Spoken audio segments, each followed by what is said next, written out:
wabarakatuh. Perkenalkan, nama saya Muhammad Iman Saendra dengan NIM D1A023414. Di sini saya akan menjelaskan tentang Pemda. Menurut Undang-Undang Nomor 32 Tahun 2004 tentang Pemerintahan Daerah. Pemerintahan daerah merupakan penyelenggaraan urusan pemerintahan oleh pemerintah daerah dan DPRD menurut asas otonomi, dan tugas pembantuan dengan prinsip otonomi seluas-luasnya dalam sistem dan prinsip negara kesatuan sebagaimana yang dimaksud dalam Undang-Undang Dasar Negara Republik Indonesia tahun 1945. Fungsi dari pemerintahan daerah tersendiri menurut Undang-Undang Nomor 32 Tahun 2004 yaitu pemerintah daerah mengatur dan mengurus sendiri urusannya. Pemerintah menurut asas otonomi dan tugas pembantuan menjalankan otonomi seluas-luasnya kecuali urusan pemerintahan. Pemerintah daerah dalam menyelenggarakan urusan pemerintahan memiliki hubungan pemerintahan pusat dengan pemerintahan daerah, di mana hubungan tersebut meliputi wewenang keuangan, pelayanan umum, pemanfaatan sumber daya alam dan sumber daya lainnya. Dasar hukum pemerintahan daerah. Dasar dari hukum pemerintahan daerah ada pada Undang-Undang Nomor 23 Tahun 2014 tentang pemerintahan daerah yang merupakan undang-undang utama yang mengatur penyelenggaraan pemerintah di daerah.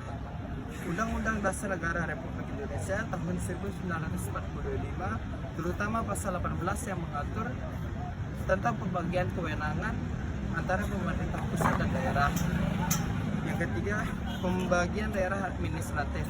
Indonesia dibagi menjadi beberapa tingkat pemerintah daerah.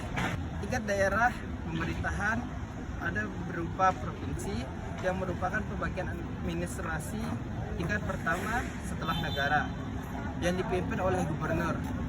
Yang kedua ada kabupaten atau kota merupakan pembagian administratif tingkat kedua yang dipimpin oleh bupati untuk kabupaten atau wali kota untuk kota, dan kecamatan, desa atau kelurahan merupakan tingkat pemerintahan yang paling kecil atau yang paling terakhir, dengan pemerintahan dipimpin oleh camat untuk kecamatan dan kepala desa untuk lurah atau kelurahan.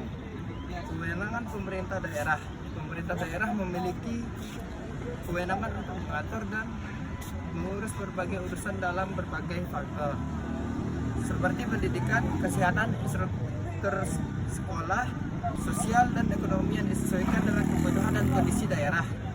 Kewenangan ini dibagi menjadi kewenangan wajib dan kewenangan pilihan.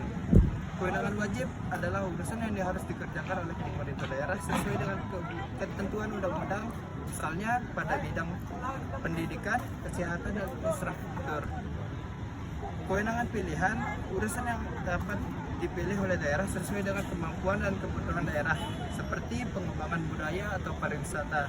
Dan selanjutnya ada sistem pemerintah daerah. Pemerintah daerah terdiri dua unsur, eksekutif dan legislatif.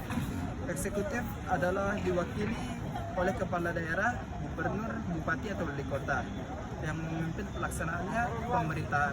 Kepala daerah dipilih melalui pemilihan umum atau yang biasa disebut pilkada. Sedangkan legislatif adalah yang biasanya diwakili oleh Dewan Perwakilan Rakyat Daerah atau biasa disebut DPRD, yang berfungsi sebagai lembaga pembuat kebijakan dan pengawas terhadap kebijakan eksekutif. Anggota DPRD dipilih oleh rakyat di tingkat kabupaten, kota, atau provinsi. Dan selanjutnya ada anggaran dan keuangan daerah. Pemerintah daerah memiliki hak untuk mengelola anggaran yang bersumber dari pendapatan asli daerah, dana alokasi umum, dana alokasi khusus, dan sumber pendapatan lainnya. Keuangan daerah dikelola dengan prinsip transparansi, akuntabilitas, dan efisiensi agar dapat dipertanggungjawabkan kepada masyarakat. Dan yang selanjutnya ada peran masyarakat dalam pemerintahan daerah. Peran masyarakat sangat penting dalam penyelenggaraan pemerintahan daerah. Masyarakat dapat berperan melalui mekanisme musyawarah, forum-forum konsultasi publik, dan pemilihan umum. Pemerintahan daerah diharapkan mendengar aspirasi dan kebutuhan masyarakat dalam proses pengambilan keputusan. Sekian, terima kasih.